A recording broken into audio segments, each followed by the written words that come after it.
शहरातील वाढत्या अपघातांनी नागरिकांमध्ये भीतीचे वातावरण निर्माण झाले असून गुरुवारी सकाळी अतिव्यस्त बंगाली कॅम्प चौकात आणखी एका भीषण अपघाताने शहर हादरले।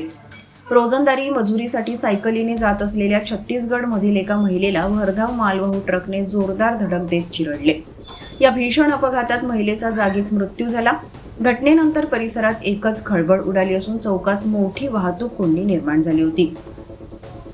चंद्रपूर नागपूर तसेच गडचिरोली बल्लारपूर मार्गावर अवजड वाहनांची वाढती वर्दळ आता शहरवासियांच्या जीवावर उठत असल्याची भावना नागरिक व्यक्त करत आहेत। मंगळवारी 2 वेगवेगळ्या घटनांमध्ये 2 जणांचा मृत्यू झाल्यानंतर आज पुन्हा झालेल्या या दुर्घटनेमुळे संताप व्यक्त केला जात आहे। अपघातानंतर काही काळ बंगाली कॅम्प चौकात तणावाचे वातावरण निर्माण झाले होते। पोलिसांनी घटनास्थळी धाव घेत परिस्थिती नियंत्रणात आणली। अनेक तासांच्या प्रयत्नानंतर वाहतूक संथ गतीने पूर्वपदावर आली।